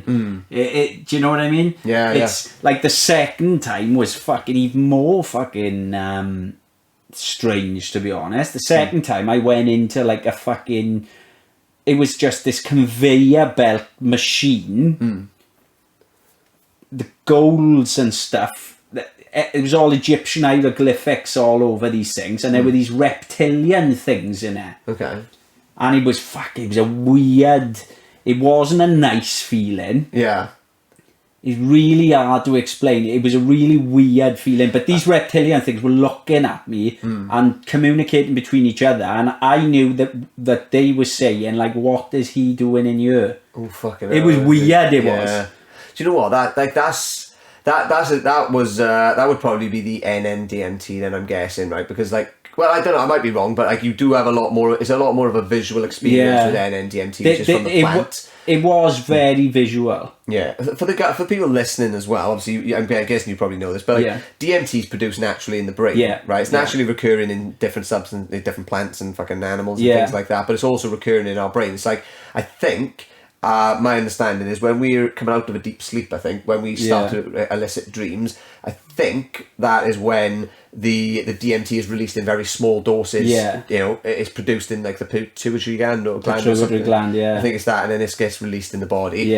But like scientists don't really know what the function of DMT is in our body. I don't think they're not really certain. They were saying that with they've done tests on rats and they found that it is produced in the pituitary gland, the third eye, and they believe it's produced in our lungs as well, and our is it our kidneys or our liver? I've heard something like this. Now, the more they're looking into it, obviously they're finding out more and more all the time, and we'd be years ahead in advance. We'd be a lot more advanced if these tests started years ago instead of fucking criminalising these things. And, because you take this DMT fucking product off, I don't want to call it a drug. Substance, right? I don't want to call it that because I feel like it's so tarnishing for the spiritual experience you have from it. 100%. It's the positive effects from it. Like, you could say to somebody, it could make you go, they say about cannabis, it can make you schizophrenic. No, it can bring on schizophrenia in somebody that's already got it. Yeah. It doesn't give somebody who hasn't got the problem schizophrenia. No, that's it. Yeah, it does. It kind of, I suppose it is. I think that's what I've read about it, is like it brings it on if you've already got it. Yeah, it is. You have got to be cautious. Like definitely for people listening, like I do say to people, if you've got really, really deep-seated bad stuff from the past, be very cautious about, doing something like that, because it can sometimes bring these things back up to the surface, and it makes it a lot more difficult to deal with. I think it's good to strive to get yourself into a better frame of mind. If you're in a bad place already, to get yourself into a better frame of mind, and then look at using it to maybe complement your recovery, in whatever area that is. Although it can be a really good reset for people as well. Like I said, you just, you have got to go into it with a healthy bit of skepticism. And do your research beforehand. Make sure that the people you're with are, are knowledgeable as well.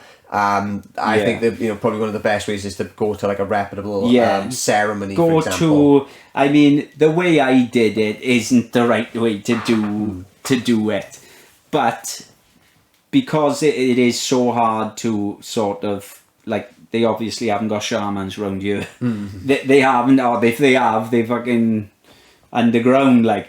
So you can't just, go on the internet and fucking type in a shaman in fucking Swansea. You're not going to find one.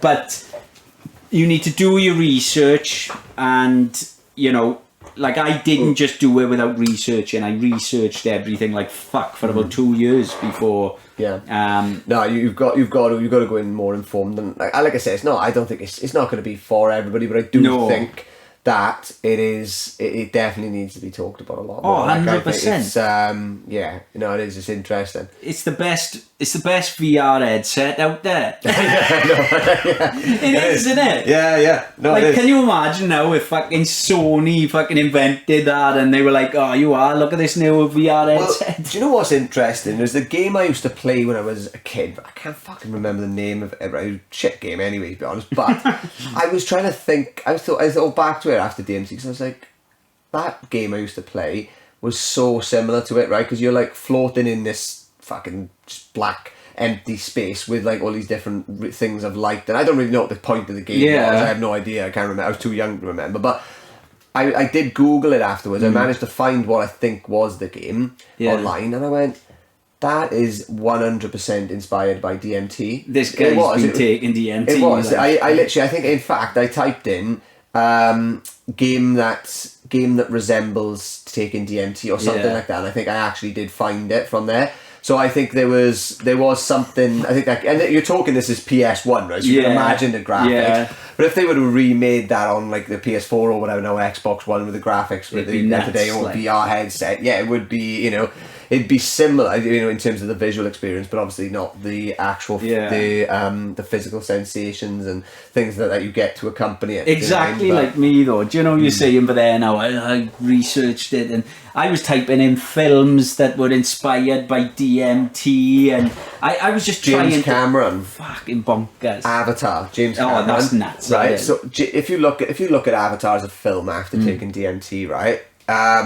James Cameron.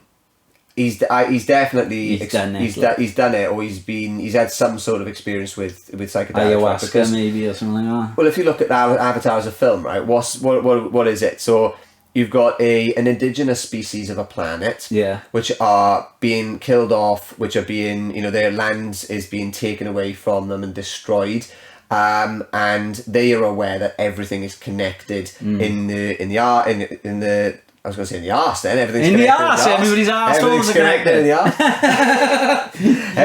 Everything's the earth. Everything's connected in the earth, all the plants and the trees and all that. And then it's all this one singular place, this one single tree where everything gets their life from. And then you've got humans, which are there, tearing it all down, trying to get this rare mineral, this rare thing, which is obviously very valuable on Earth, right? And they see that there's a lot of it under where their most holy site is, where everything kind of comes from. and they're trying to fight to stop that happening, you know. But then you've got that one guy. Have you seen Avatar? By the way? Yeah. You've got Jake Sully then, the main guy. Obviously, he becomes one of them, and then he starts to be more spiritual. But then he has like he has this. You plug the thing in from their head. I haven't seen it for years, but I do remember. He does. He has this sort of experience where he kind of, you know, he gets to see the other side of it. Do you know what I mean? He gets to see like that. They're not just like this indigenous like species or just this, you know, this primitive species, you know, that they're onto something different, and if you like he starts to become a little bit more spiritual, and then all of a sudden, you know, he's trying to fight them back and they beat them back or whatever. But then I don't know, I think if you look at it like after taking DMT, you start to think, he's talking about our world realistically. He's talking about what we are doing to our own world. You know, and this is what the world is supposed to be, but then you've got us living over here thinking about money and greed and fucking acquiring shit and getting gold and all this different stuff. Do you know what I mean? You know, digging oil or whatever, but we're disregarding then what is happening over here to the natural world. And I just think that if you look at it in this different light to that film, I don't know, I just found it really interesting. I definitely think there's, because I hadn't thought about Avatar really, and when you're saying about that, it's almost like he's, we are the humans and the indigenous tribes are the avatars. Yeah. We are the future because we're so far ahead of the indigenous tribes. Because have you seen some of these indigenous tribes? They're still they're still living like. But they know that if you look at like the shamans in the Amazon and things like that, they're the ones who know about the DMT. They are able to. They I don't want to say they know. They have like a deeper they do have a deeper understanding, I think, of the world, spirituality. Spirituality and what the world, you know, what we're supposed to be like as a species. You know, they have a greater understanding, and they are being shit on, to put it, you know, gently or whatever, to put it politely. But you know, they've been shit on by like corporate companies and whatever, which are just going out and mining and taking whatever they want for these resources. They're taking whatever resources they want. You know. And I think, you could look at it like he's created this amazing film, which is basically talking about that in a subliminal way. Yeah. So I think it's a great film, but he's releasing like fucking 5 more, mate. Is he? Yeah, so it's been 11 years since Avatar 1. He's releasing Avatar 2 December this year. Then he's doing Avatar 3 in 2 years later in December. Avatar 4 2 years later again. So I think the last film, I think I don't know which one it is, either Avatar 5 or 4 or 5. It's going to be released in like 2027 or something like that. So it's going to be interesting to see what he comes back with. But the reason he's left it so long is he was waiting for the technology to catch up with his vision. Serious? Yeah, it's gonna be fucking mad. How mad is that? That fucker's definitely been smoking DMT. Yes, I don't care what anyone says. Yeah, sniffing it probably. Like he's 100%. You can sniff it as well, can you? What can you? Yeah. I am. Oh fuck that. I am. Yeah. No, I mean fucking hell, one step at a time, like jacking up, like. They do that in Ibiza. Jack up DMT. I don't know if they jack her up. They do it. They administer in a different way. I think it's intravenous. Yeah, I think it's intravenous. My God. Have you seen White Lines? Yes. Have you seen the when they're in Ibiza? Then they're in this little hut thing, and they're all like, having like a fucking. Yes. That I think they have a frog there, don't they? They've got. I think they're doing intravenous, intradermis. I think so in the skin. I remember saying to my missus when it came on, I was like, DMT. She's like, why are you going on about DMT? And it was. I'm pretty sure it was. Yeah, I think it is, but I don't think it was either intravenous or into the skin. Yeah, they like injected. What did they? I can't remember how they took it. Was it an injection or was it a drink or was it? I think it was an injection.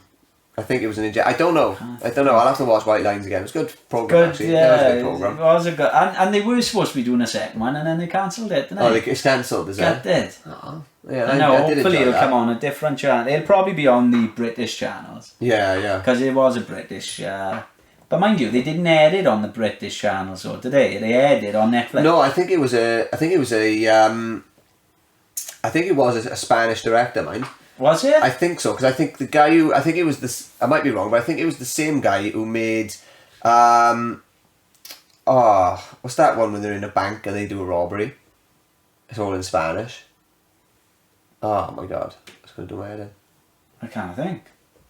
Somebody listening will know, definitely. It's all in Spanish. I think so, yeah. It's all in Spanish. And put it in the comment if you know what it is. Yeah, put it in the comment. They're robbing banks. They're robbing banks in Spain. I'm pretty sure that it's the same guy who created that show. Is it? Which created White Lines. I might be wrong, but I think it is. I enjoyed it. I hope they do another one because it was a good program, wasn't it? Yeah, I don't watch much, to be honest. I haven't got the time now. Yeah. Literally, since I quit my job and doing what I'm doing now, and I'm working with clients one-to-one, doing workshops. So a lot of them are through Zoom at the minute, but I'm going to be doing like surfing and mindset coaching workshops, paddleboarding and mindset coaching. Well, I say mindset coaching is like it'll be a resilience workshop or confidence workshop, self-esteem, those sorts of things. Yeah. And then I'm working with the local surf therapy charity then to. He'll be doing the surfing and the paddleboarding instructing, and then we'll do the group stuff afterwards. So, all these different things have, been going on. So much happening. Yeah, and with the Wet Bandits group, so obviously sea dipping, if I can see every day. I'm just coming tell the podcast a bit about what you do with a lot of cold water therapy it is, really. Yeah, so I've been doing it like last year anyway, throughout the year. I've been going on the beach, doing a workout, jumping in the sea and whatever. It freshens you up and feel amazing for it. But a lot of people started messaging me and they were interested in getting involved. And obviously with the commercialisation of Wim Hof and people talking about going in the cold and the benefits of being in the cold and things like that. And in the sea in general, and I was advocating for the mental health property, benefits of it, just because you feel amazing, So even if you don't look into the science of it, if you just jump in the fucking sea and you come out, you feel great after, right? So it opens up like your blood vessels and that, doesn't it? So with the cold in particular, obviously there's benefits of going in the sea in general anyway, because you've got the minerals in the water, you've got the, the cleansing aspect of it, that's without looking at it from a fucking spiritual point of view. I mean? It's just, that's literally how it is, and that's how it feels as well. When you jump in, you come out, you feel great.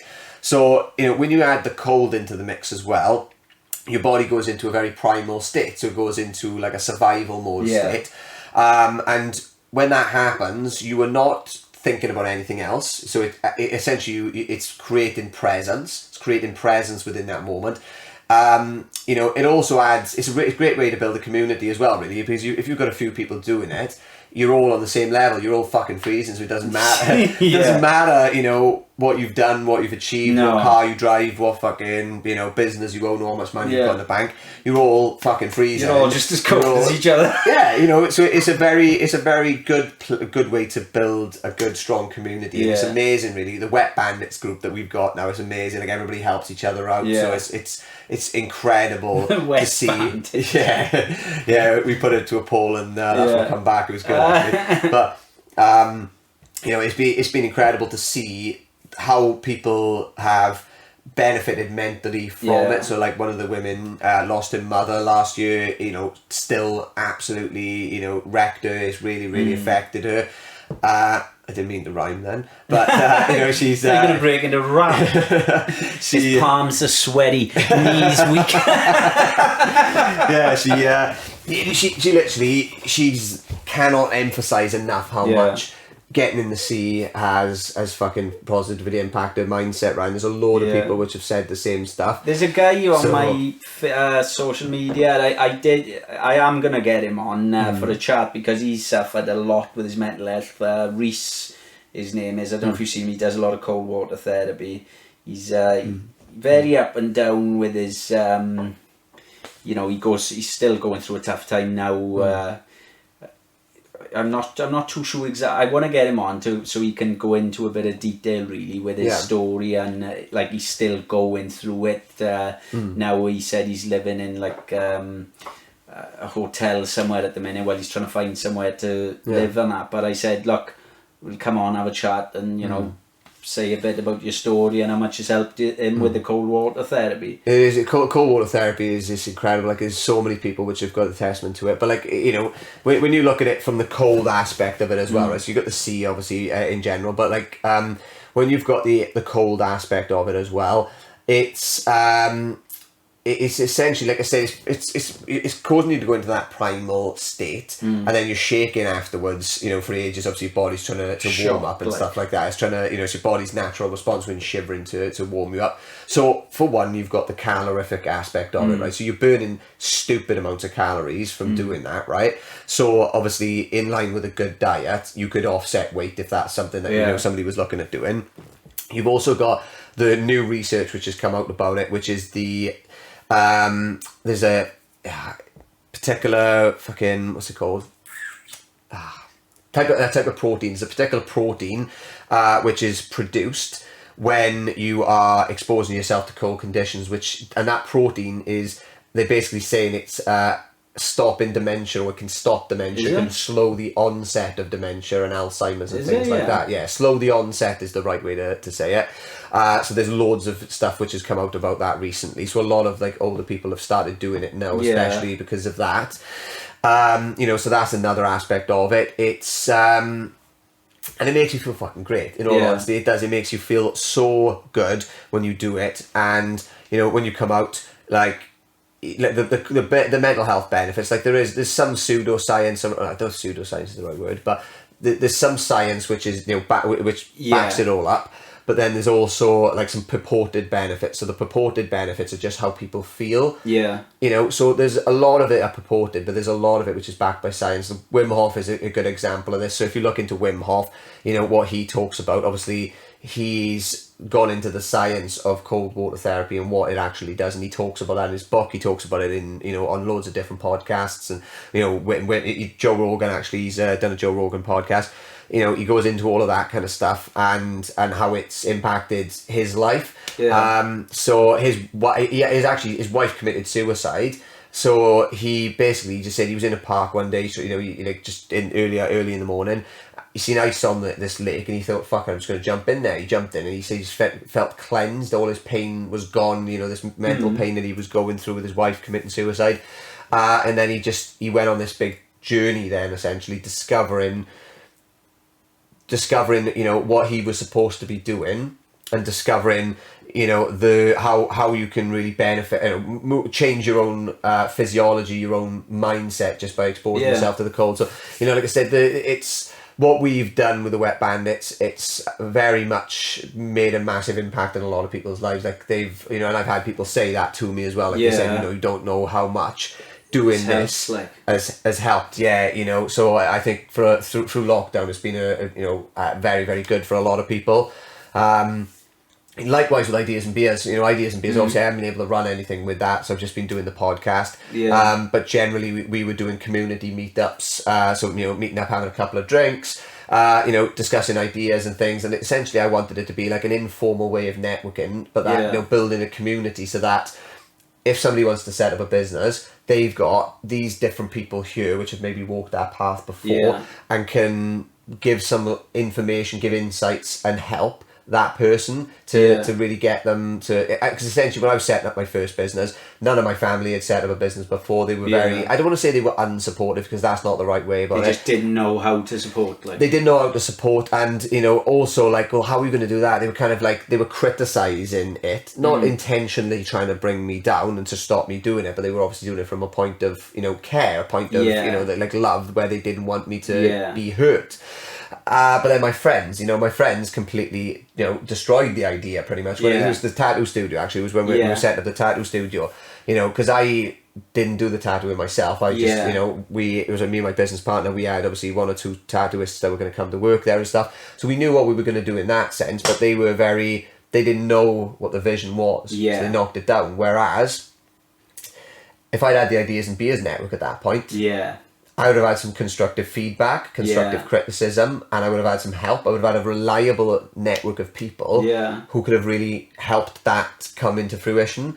So that's pretty much why I created that community, and it's amazing to see how that has formed as well. Obviously, it's been difficult to do anything with everything that's going on now, but fingers crossed when the world starts to get back to normal per se, we can I can start doing those meetups again, and obviously that there's a community which is they're looking to set one up in Bondi in Australia. So they run like a taster event for ideas and beers in Bondi. Because through some of the connections I've got there, so that's pretty much where I want to take it. Is having these individual little communities right the way across the world. Because the vision that I've got for it is, if I want to go to fucking Poland, and I want to, I'm there for 2 weeks, I want to go and see the local Ideas and Beers network and find those like-minded people. I want to find my tribe wherever I go in the world. I think that is. Like finding your tribe in every aspect of life is very difficult because we rely on school, college, university, our work. So going in, we might go to work in a particular place, but the people working there are not on our wavelength. No. So we rely on these environments we put ourselves in to dictate who our tribe is, who our tribe are, and and what type of people we associate with. But that's what I wanted to do with Ideas and Beers, really, is this external thing where, you get these particular type of people who are interested in self-development, they're interested in learning about mindset. And, like, I don't like football, I don't like, rugby, essentially. I never like, when I go to the pub with my mates, I'm literally sitting there like a fucking spare part. I'm doing shots. I'm the one doing tequila. You watch fucking football, I'm going to do tequila, right? You know what I mean? So that's kind of what I've done in those situations. But... I think if I went with the Ideas and Beers network, and even the Wet Bandits guys as well, we talk about ideas, we talk about things that are interesting that you grow from. Yeah. And I think that's so important because we're not talking about other people, we're not talking about TV shows as much and things like that. Not that there's anything wrong with that. No. But I do think that if you want to be talking about ideas and and learning how to better your mindset, or it's like someone listening now who might be in a bad place, talking to your friends about the fucking Kardashians, for example, or whatever, is probably not gonna help that much. It's really it's not. Or gossiping about other people is 100% not gonna fucking do it, because that's just spreading more negativity. Do you know what I mean? Whereas if you start talking about ideas that people have, or things that people have done, like supplements. Let's use supplements. There's people who have, I've used 5-HTP, for example, when I was suffering from anxiety, or I think it's depression. 5-HTP is good for. So that increases the levels of serotonin, in the body and the brain, and can pull you out of kind of a depressive state of mind. So you can buy that over the counter in different places. Somebody just having that kind of a different conversation, and then relaying information onto you or to someone else, and then they take that information, and then it goes and benefits their life.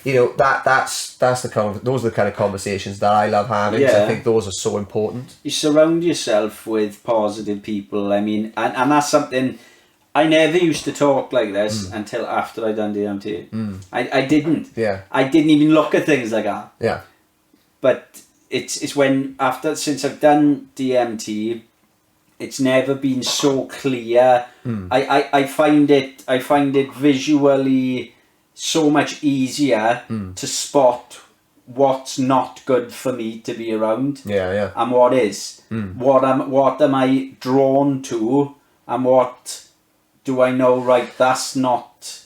It's after doing DMT was my realization about alcohol. Mate, I'm glad you've said this, right? Because that's exactly what happened with my job in the university, right? So I actually got that job in the uni just after I did DMT. So I think, maybe I was like a month into the job. So it was something, I think I might have.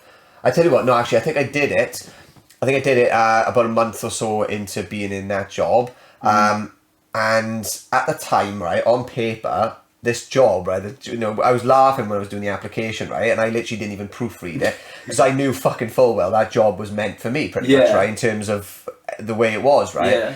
Then when I got there, it just didn't feel right. I didn't like it. I was micromanaged. I didn't really get on with, I didn't get on with my manager in that sense.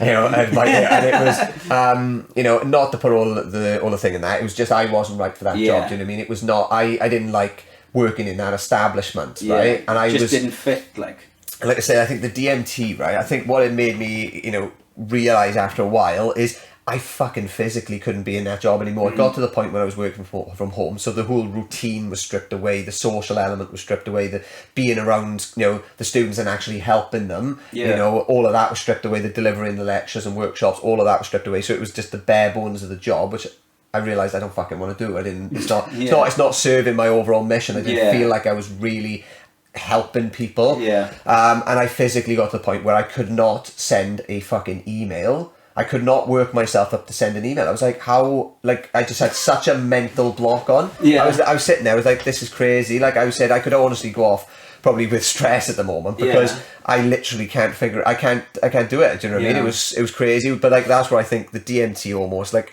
not to attribute everything to it, but I think it put me on that path to realising, you know, when I'm in a situation that doesn't resonate with me, it put me in a place eventually where I was like, I just physically can't do this job. I've got to quit it. I quit it because I realised when I was doing my own stuff outside of work, boom, no problem at all. Flow state, smashing workouts, you know, no issues whatsoever. But when it came to the work, I couldn't do it. So like I said, I ended up just going, right, fuck it, I'm quitting. And I had a 3-month notice period because of lockdown and we were working from home. They didn't really need me to be there for 3 months. So I finished after 2 weeks. I had no other source of income. I didn't have any clients at this point. I had no other clients. I literally just had a vision for what I was going to do. I thought, right, mindset coaching, accountability coaching. I know roughly what I'm going to be doing. I know roughly how I'm going to be earning money. So it'd be one-to-ones, group work, workshops, etc., courses. And I just fucking went for it. I handed my notice in. I quit.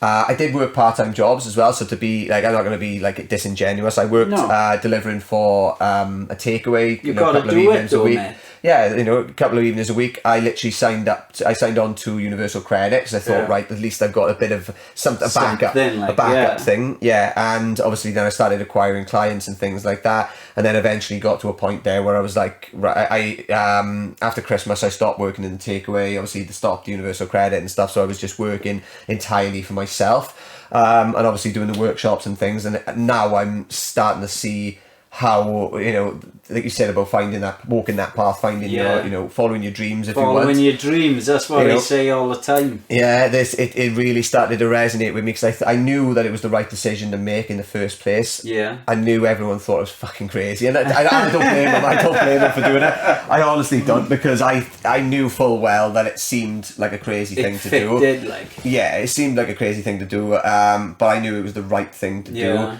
And there's a good book, an amazing book, in fact, that I'd recommend anyone to read or listen to. It's called The Alchemist by The Alchemist. I have heard of it. Yeah, it's one of the massively popular book. By Paulo Coelho. Now that is literally it's a fable about following your dreams, right? But I listened to it on audiobook about a year or so ago, and it resonated with me quite a bit, and it was like quite, you know, it was quite upsetting. Not upsetting at the end, but you know, it's like quite emotional. Do you know what I mean? It's a nice story. It's a nice ending to it. But I just felt like I needed to listen to it again the other day, so I started listening to it the other day, and I went, oh my fucking god. It just resonates with me on a completely different level now, because I'm all of a sudden I'm following my own path or whatever. I'm going with, he calls it the omens in it. So essentially it's just those little signs in life where you think, this feels like a good place for me to go. So like, I always fancied trying surfing for years. Don't know why. I never watched surfing videos or films or anything. I always thought, I fancy surfing. It's just that sort of little thing. Now, I wasn't thinking, I'm going to start surfing so I can earn money from it. I just thought, I want to try something new. I want to try surfing. So fancy doing it, like. Yeah, and I ended up trying it out last year. You know, just giving it a go. Fucking loved it. I thought it was amazing. And then one day I'm coming out of the water on my surfboard. I've seen this guy who runs the surf therapy charity. Yeah. He said, we should do a workshop now with, you know, group mindset stuff and the surfing and paddleboarding. And I went, yeah, sounds good. And then I sat in the car afterward and I went, hang on.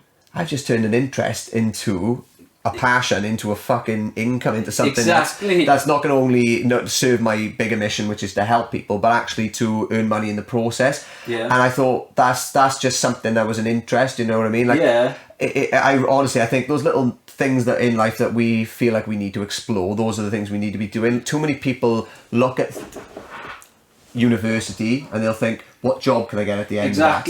What job do I want to, you know, go into? And they don't stop to think, what are my values? What do I enjoy doing? What do I like doing? Because they think that our passions and hobbies and things, they are different to our work life. Like, it can be, but they don't have to be. And I think in the world of social media and stuff now, it's so fucking easy, and the internet as well. You know, it's so easy to earn money doing something that you're passionate about. You know, you only got to look at YouTubers. You know, what I mean? Like, you've got to look at them, and you've got to look at like, what's it, Mrs. Hinch? Is it the Mrs. Hinch woman? You know. She's smashing it, just from what I understand, is just giving like design tips and interior decor and it's nuts, mate. Things like that. Like, I mean, those are just interests that they've got, and they've just built a following and a business off the back of it. Yeah, it's just crazy. And it's the same exactly like what I'm doing. It doesn't even feel like, well, obviously with lockdown, I'm fed up of saying lockdown, but when everything was normal, and when everything does go back to normal, I'm getting paid to do something I fucking love doing. Like. Yeah, and those are the things we need to be striving for in life. Like, so anyone listening, honestly, like, it's more important sometimes to strip back the things you don't want and the things you don't like, so that it leaves more space for you to do the things that you do enjoy, and to try new things, explore new concepts, new ideas, new businesses, whatever. Yeah, try as many things as you can. Yeah. Why not? Try everything you can and say, right, I like this, I like that, I like that. Yeah. Take it all and fucking run. Yeah. Run with it. We're all, I think everyone's looking for their purpose in life. Sometimes, right, it's difficult to find that purpose, but I think, it's our purpose to find our purpose. Do you know what I mean? It's to find the things that we enjoy, the things that give us passion. And I think the easiest way to do that, what I've done, like you said, is trying loads of different things. Saying yes to things, just saying yes to new opportunities. If you don't like something, you don't do it. Do you know what I mean? But I think people get caught up on, I'm no good at this particular thing. I have so many people say, I really enjoyed surfing when I tried it, but I'm no good at it. I'm crap at it. I'm like, how long did you try? How long were you surfing for? I did it for like 2 hours once. Obviously you're going to be shit. You know what I mean? Nobody was a good master overnight. You know what I mean? It's like, it takes time, it takes practice. And I think that's the thing. Just try new things, explore interests and passions and whatever, and you will eventually get to that point where you realise then, when you're looking back, hang on, this is everything I was supposed to be doing. Last point, actually, Steve Jobs. Anyone listening, Steve Jobs' Stanford commencement speech, he talks about this. It's a unbelievable talk. It's the best talk I've ever watched. He talks about connecting the dots, and he said, he basically went to a calligraphy course in college, dropped out of college and started doing this calligraphy course. And he said it had no practical application to his life, right? But he absolutely loved it.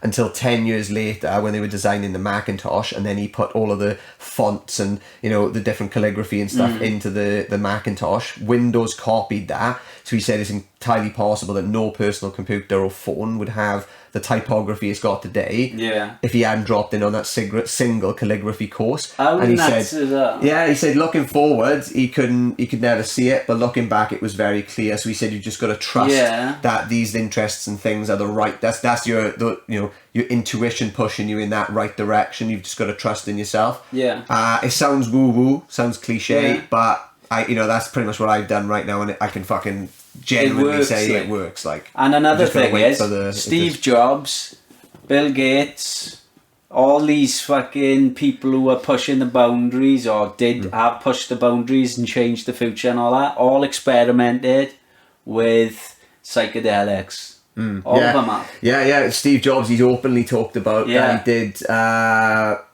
acid, I think. Acid, LSD, he used to do a lot of. And Bill Gates as well has done acid.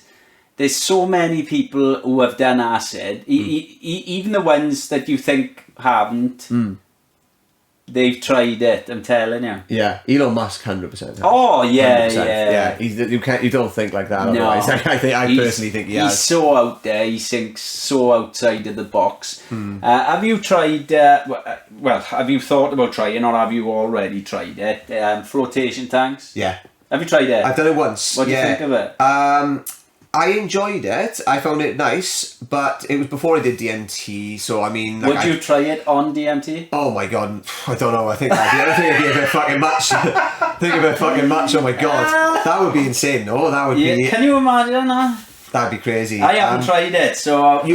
So what my understanding is, if you go into a really deep, relaxed state in the flotation tank, which I actually didn't, because it was the first time doing it, I couldn't relax my shoulders. Like I felt like there was a lot of tension in my shoulders. And it's because your natural instinct is trying to keep afloat or whatever, like so you're not relaxing fully. So the guy said sometimes that takes 2 or 3 times for people to do it. Then you get into a deep relaxed state, and that's when you start to get the full relaxation. So yeah, you could probably get into a similar like a psychedelic or like a DMT-like state from a flotation tank. I think if you get into it like that, you probably... Feels like you're in the womb, does it? Because it's like... It's like you're just literally weightless. You're weightless. You're, it's so the water temperature. Water temperature is the same temperature as the body, so you can't really feel the water. There's not a difference in that respect.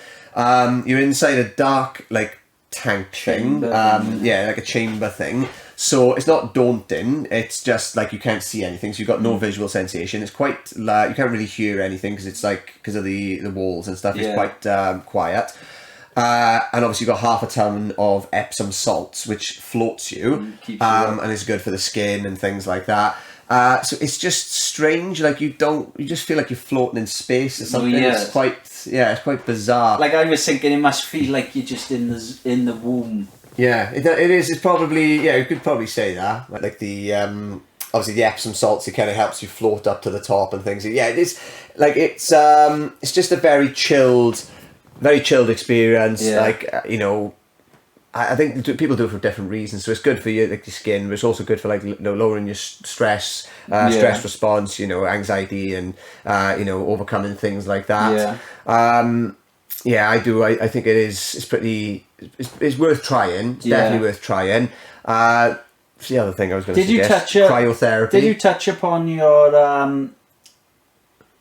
your charity? Oh no, actually no, I haven't really talked about I was that. thinking, I couldn't remember if we'd gone into that. No, well, one of the things I do for the guys listening is ultra marathons. So I do a lot of running. I've done a 35 mile, 50 mile, and a 40 mile ultra marathon. So 3 different ones, and I'm doing a 100 mile ultra marathon now, 1st of May. So I'm going to be running. It was originally Swindon to Swansea, but then I worked it out and it was actually 140 miles. So I was like, I'm going to run from Bath to Swansea then, which is still fucking mad. Fucking hell. Yeah, it's still mad. And you're doing that for charity. Yeah, so it's... get behind... Come on, guys, for fuck's sake, get behind them. Where can they get in touch and where can they... It's it's a community interest company. It's called the Empowering People Project. So it's a local local community interest company. And essentially what their aim is, they're going to be having referrals from doctors and GPs, who are struggling with their mental health in some way, shape or form. The lady then who's involved with the community interest company who runs it, Emily, she will assess them as a mental health nurse, and then she will basically pass them on to the different services which are relevant. So that will be one aspect of it. But the other thing that she'll be doing then is is having supported living for mental health. So that will be the community interest company side of it, from what I understand. Is you'll have people who are referred from wherever, who are really struggling with their mental health. They will live in the supported living place where they'll have different assessments and ongoing support. To basically help them get through to the other side of everything that's going on. But like I said, it's a newly set up thing. I've known Emily for a while, and she's so passionate about helping people with mental health conditions and things like that. And I thought I raised money for Mind with the last ultra marathon. Obviously, it's a massive charity, so really worthwhile cause. But I wanted to do it for something local, and really where the money's going to go to be. It's going to be spent well. It's going to be spent well. So I've set a fundraising target of 10 grand. I've already raised 1,200. So already raised 1,200, and I've got a load of different sponsors on board already, which is it's been incredible. I've had a massive amount of support offered to me, which is great. It's going to be on the 1st of May, so anybody looking to donate, if they go through to my Instagram, so it's just Ryan Stevens with a PH and then 3 underscores. I've got a link then in my bio. Alternatively, if they go to my website, so www.ryanstevens.co, just .co. That's it's not up there yet, but I'm going to be doing it probably before this podcast goes live. It'll be up on there. Send me the links and I'll pop them in the in the descriptions as well, whether it be on YouTube, Facebook, or my Instagram. I'll pop them on there, and just give him a follow, get behind him, and show your support for his charity as well. And we look forward to. I think we talked so much that I'm pretty sure we can bang a couple more podcasts out talking about. There's so much shit. I don't even feel like we've covered fucking a quarter of it, to be honest. Well, I was going to say, 2 hours that we've been already, and like we've only we were talking for about 2 hours before we fucking started. I know, we've only just touched on the fucking running and the cold water therapy and stuff. We've only just touched on it.